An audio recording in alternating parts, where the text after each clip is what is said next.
Untuk menjalankan fungsinya, tubuh kita menggunakan oksigen dan memproduksi karbon dioksida. Sistem respiratorik bekerja menyediakan oksigen yang dibutuhkan oleh sel dan mengeluarkan karbon dioksida yang diproduksi oleh sel dengan cara bekerja sama secara erat dengan sistem kardiovaskuler. Darah berperan sebagai alat transportasi yang mentransfer oksigen ke dalam sel serta mentransfer karbon dioksida dari sel menuju ke paru-paru. Mari kita pelajari organ-organ di dalam sistem respiratorik dengan mengikuti aliran udara di dalam sistem respiratorik. Pertama-tama, udara masuk ke dalam hidung melalui cuping hidung yang selalu terbuka. Di dalam lubang hidung terdapat bulu hidung yang berperan sebagai penyaring. Setelah itu, udara akan memasuki rongga hidung. Dan selanjutnya, udara lalu bergerak menuju ke faring, lalu masuk ke laring, dan melalui laring, udara kemudian menuju ke trakea. Pada trakea terdapat cincin-cincin kartilago yang berbentuk huruf C.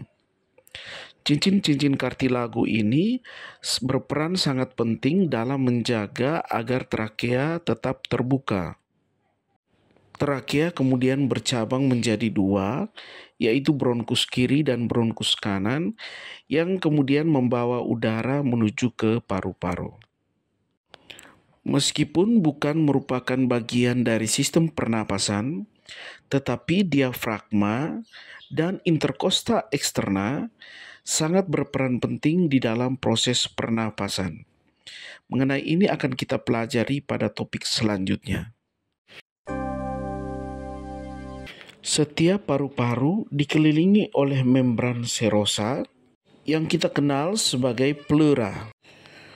Hubungan antara paru-paru dan pleura dapat digambarkan seperti kepalan tangan yang menekan balon berisi air.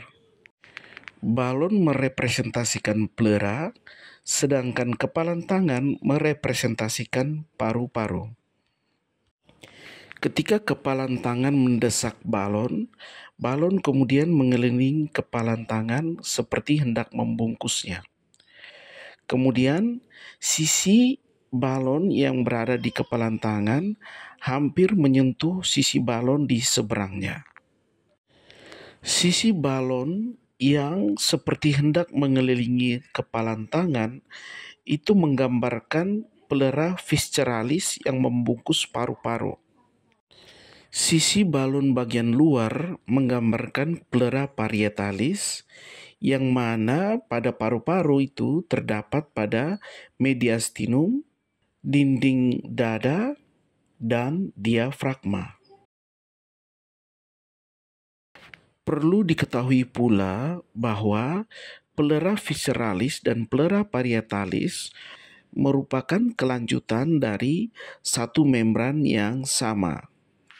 Ruang antara pleura visceralis dan pleura parietalis dikenal sebagai rongga interpleura, di mana di dalam rongga interpleura ini terdapat cairan lubrikan.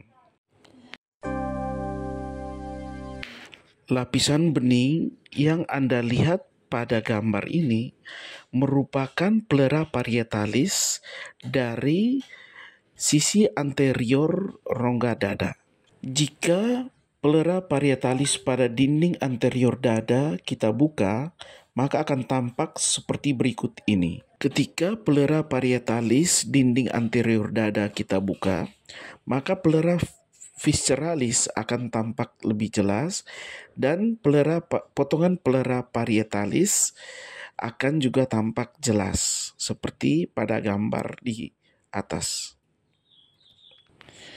Tampak juga rongga interpleura yang sangat tipis antara pleura parietalis dan pleura visceralis. dan pada rongga interpelera ini terdapat cairan yang berfungsi sebagai lubrikan. Jika paru-paru dibuang, maka akan tampak lebih jelas pleura parietalis dari dinding dada posterior, mediastinum, dan diafragma. Pada gambar ini, paru-paru telah dibuang, sehingga pleura parietalis akan tampak lebih jelas. Tampak pleura parietalis yang dibentuk oleh mediastinum, permukaan bagian atas dari diafragma, dan dinding dada bagian posterior dan lateral.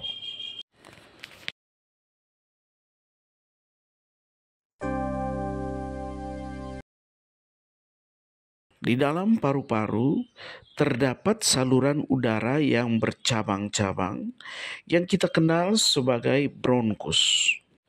Mari kita lanjutkan perjalanan udara di dalam bronkus. Udara pertama-tama akan memasuki bronkus utama atau bronkus primer. Setelah itu, udara akan memasuki bronkus lobular atau bronkus sekunder, yang kemudian berlanjut ke segmental bronkus atau bronkus tersier. Pada trakea dan bronkus terdapat tulang-tulang kartilago yang berperan menjaga agar trakea dan bronkus tetap terbuka selama kita merubah posisi atau bergerak. Perhatikan pula bahwa tulang-tulang kartilago ini semakin ke bronkus yang lebih jauh, ukurannya semakin kecil dan jumlahnya semakin jarang. Sehingga ketika bronkus segmental berlanjut ke bronkiolus, pada bronkiolus tidak terdapat lagi tulang-tulang kartilago, melainkan hanya otot polos. Hal ini bertujuan agar bronkiolus dapat mengatur udara yang lewat dengan mengatur lebar diameter dari bronkiolus.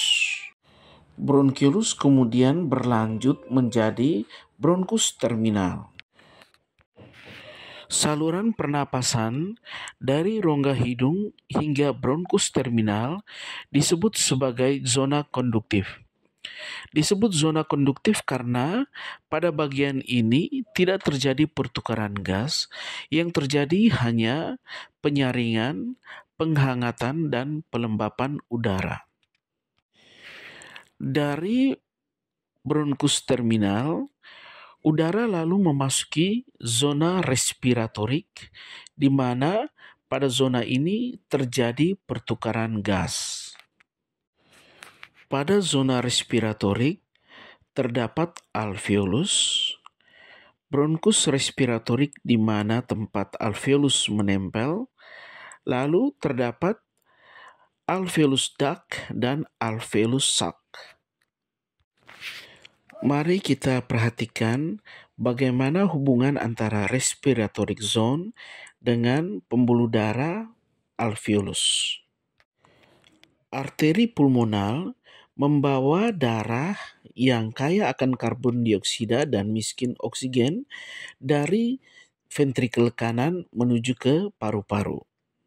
Pembuluh darah ini kemudian bercabang membentuk sebuah jaringan yang membungkus setiap alveolus yang ada di dalam paru-paru. Pembuluh darah yang sangat kaya di dalam paru-paru ini bertujuan untuk mengefisiensikan pertukaran gas antara karbon dioksida dan oksigen dari alveolus ke pembuluh darah atau sebaliknya dari pembuluh darah ke alveolus.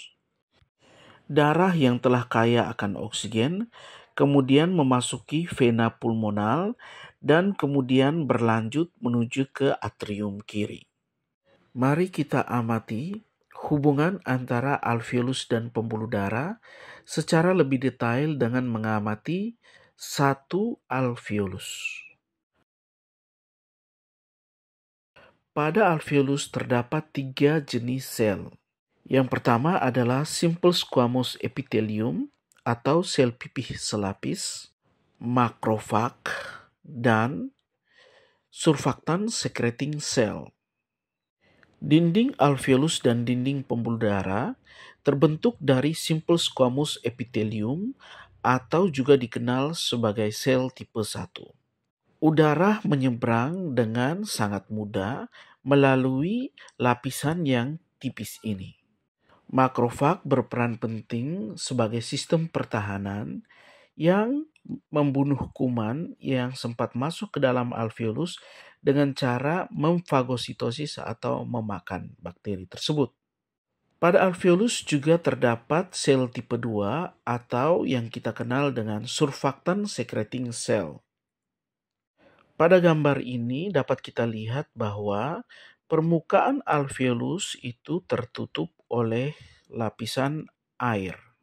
Molekul air yang terdapat pada permukaan alveolus itu menciptakan tekanan permukaan alveolus. Hal ini terjadi karena ketika molekul udara bertemu dengan molekul air akan saling tarik-menarik sehingga menimbulkan tegangan permukaan pada alveolus. Pada animasi ini, tampak bahwa tegangan permukaan alveolus yang ditimbulkan oleh gaya tarik-menarik antara molekul air dengan molekul air cenderung menyebabkan alveolus menjadi kolaps atau mengecil. Surfaktan yang dihasilkan oleh surfactant secreting cell merupakan campuran antara minyak dan bukan minyak. Bagian minyak dari surfaktan akan berada di permukaan cairan sehingga mencegah molekul udara bertemu dengan molekul air secara langsung. Hal ini mengakibatkan tegangan permukaan alveolus menjadi berkurang. Pada animasi ini dapat kita lihat bahwa ketika surfaktan secreting cell mengeluarkan surfaktan, maka alveolus menjadi lebih besar. Tanpa surfaktan, alveolus sulit untuk melebar atau elastisitas alveolus menjadi berkurang sehingga membutuhkan energi yang lebih ketika kita ingin melakukan pernapasan. Mari kita lihat hubungan antara dinding pembuluh darah dan dinding alveolus. Kedua lapisan ini yaitu dinding pembuluh darah dan dinding alveolus membentuk satu membran yang disebut dengan membran respiratorik, di mana pada membran ini terjadi pertukaran gas. Pada gambar ini dapat kita lihat bahwa membran respiratorik dibentuk oleh dua simple squamous epithelium, yaitu simple squamous epithelium pada alveolus dan simple squamous epithelium pada pembuluh darah. Membran ini sangat tipis, kurang lebih ukurannya adalah 0,5 mikrometer. Dalam keadaan normal, di antara simple squamous epithelium alveolus dan simple squamous epithelium pembuluh darah tidak terdapat cairan. Hal ini disebabkan karena tekanan hidrostatik dalam keadaan normal pada pembuluh darah alveolus itu sangat kecil sehingga tidak mendorong cairan dari pembuluh darah masuk ke dalam ruang interstisial. Oleh karena itu, oksigen dan karbon dioksida dapat menyeberang secara mudah melalui membran tipis ini.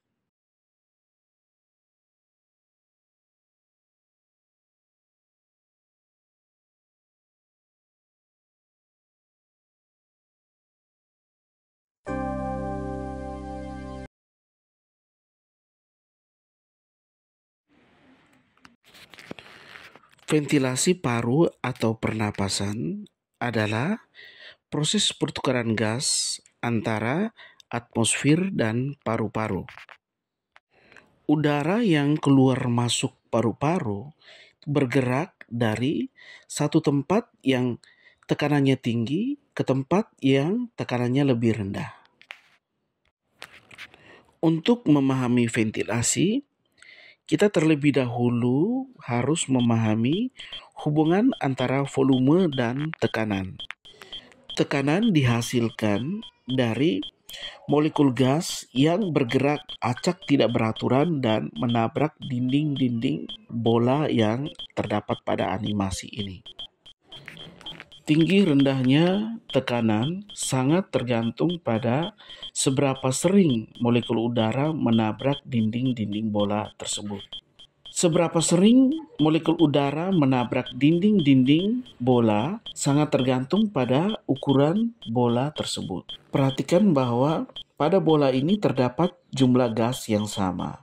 Namun ketika ukurannya diperbesar, kemampuan molekul udara untuk menabrak dinding jadi berkurang, sehingga tekanan kemudian berkurang.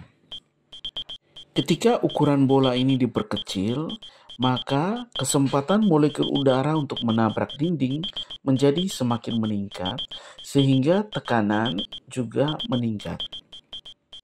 Animasi ini mendemonstrasikan hukum Boyle yang menyatakan bahwa tekanan sangat tergantung pada volume, di mana ketika volume suatu ruangan ditingkatkan, maka tekanannya akan berkurang. Sebaliknya, jika volume suatu ruangan itu diperkecil, maka tekanannya akan meningkat. Mari kita amati sekali lagi bagaimana pengaruh perubahan volume terhadap tekanan.